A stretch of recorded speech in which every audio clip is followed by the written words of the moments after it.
What's up YouTube and welcome to a new video. Now 3 weeks ago I showed you a market update for the 911 997 market and I received many requests to do the same for the 996 market. The 997 generation is one of the most popular 911s and many people are wondering if the price surge in that market also translates to the 996 market. And if you are among those people, then you've come to the right place.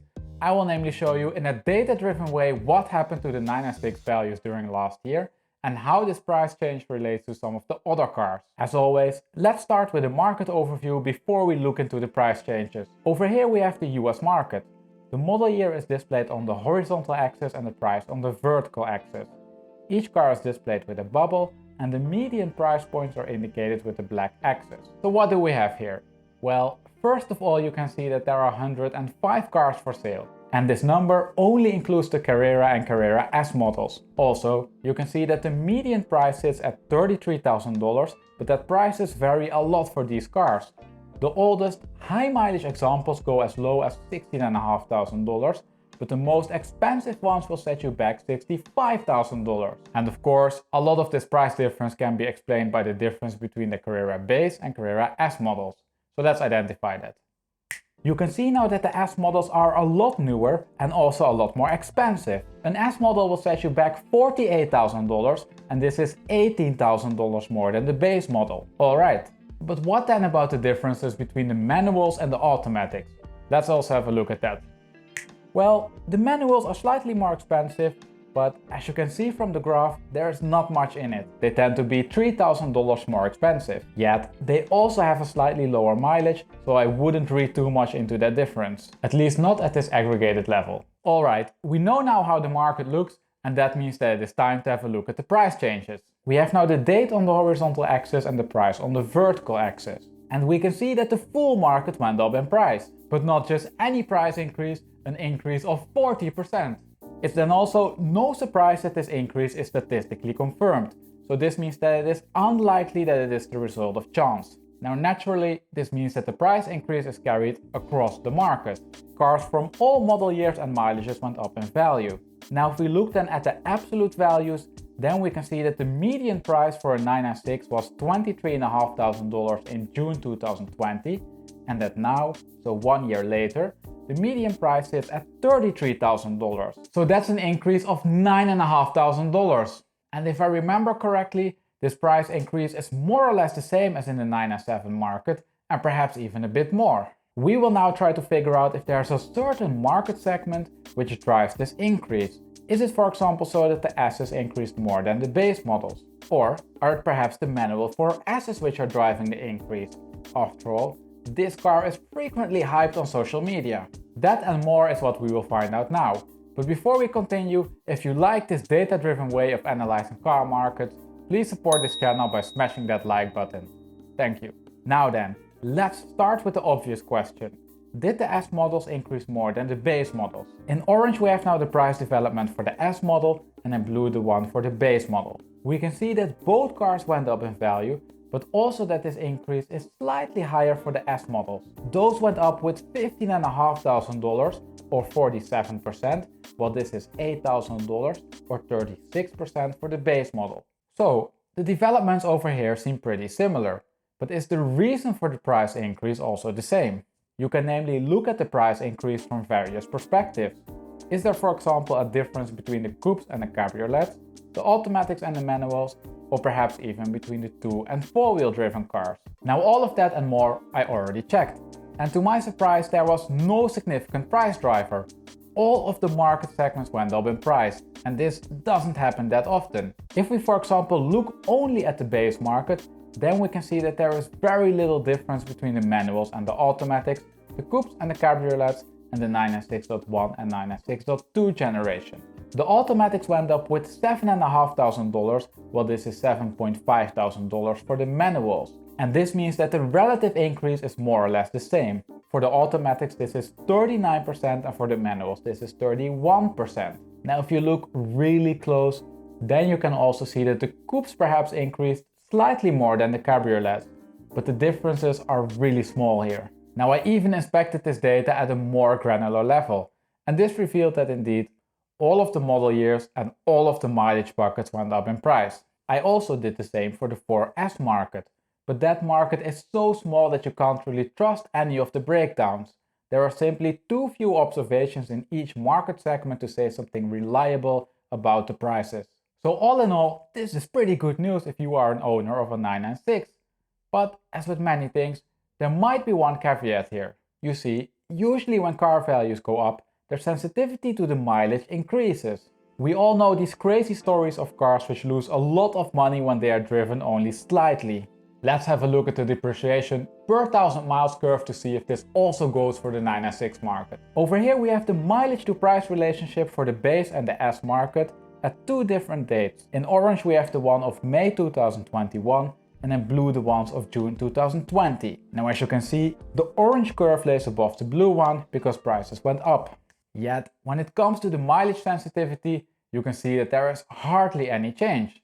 After all, the slopes of the curves are rather similar. Currently, the depreciation per 1000 miles sits at 0.5% for both the S and the base model. And in absolute numbers this works out to $170 and $200 per 1000 miles driven. Moreover, both of them are quite low when you compare them to some other cars. So I think we can conclude that the value increase didn't really affect the mileage sensitivity. But there is more. This graph namely reveals a few additional things about the price change. First, you can see that in the base market supply shrunk. There were 204 cars for sale 1 year ago versus only 81 now. And this of course might have aided the price increase. Now second, you can see that especially in the S market, the median mileage decreased. All cars in today's market have less than 90,000 miles. So this means that the median price increase, which I showed you earlier, was a tad too optimistic. After all, lower mileage cars usually have a higher price. Now if we correct for the difference in mileage, then the price increase decreased from $15,500, which I showed you earlier, to $14,800. And I would say that's still more than decent. Now finally, this graph also reveals something about the nature of the price increase. In the base market we can see that it's especially the market bottom which increased. There are hardly any cars priced under $20,000, while supply was quite high over there 1 year ago. The market top remained more or less intact. There are a few outliers, but the highest price for a given mileage remained more or less unchanged. And all of this contrasts to the S market. Over there we can clearly see a more significant shift. The market bottom for a given mileage lays now around the market top of 1 year ago. So indeed, the price increase is more significant here. Alright, we're now fully up to date on the 996 market. Prices increased and they increased a lot. So let's compare this increase now to some other cars so we can see exactly how high it is. Let's start with the obvious comparison, the one to the 997 market. The graph over here shows now the developments for the 996.1, .2 and 997.1 and .2 markets. And you can see that they're almost identical. From top to bottom the cars increased with $8, $11, $13 and $12,000. And also relatively these numbers are very close with exception of the 997.2. That one went up with 22% while it is 36 for the 996.1, 38 for the 996.2 and 35 for the 997.1. So all of this confirms that the market really is on fire and that we are not looking to some one-off effect here. Moreover, the 996 and 997 markets are some of the car markets which increased the most. Let me show you. This graph over here shows some of the cars which are analyzed on the channel, but only the ones which went up with 5% or more during the last period. Now it's not a perfect overview because the increases are not based on the same dates, but it gives a rough estimation. Now on the left hand side you can find cars like the 981 GTS and Ferrari 360. These went up with around 5%. But look at what we have on the right hand side.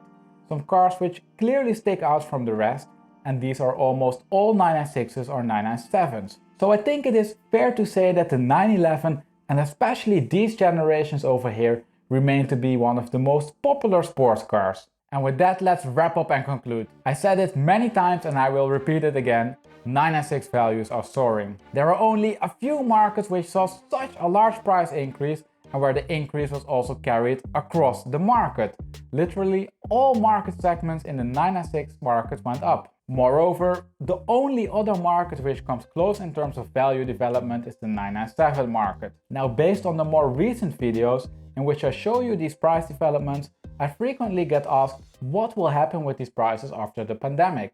After all, a lot of this increase results from an increase in disposable income. In my opinion, it has very little to do with the supply constraint for new cars. Now, the answer to this question has many aspects, and I should probably dedicate a full video to that. For now, however, let me say that I think that the value development will be more stable than what we've seen during the last year. In many countries, lives are slowly turning back to normal, so demand might cool down a bit and new 996 owners are not suddenly going to sell their cars, which they just bought a few months ago.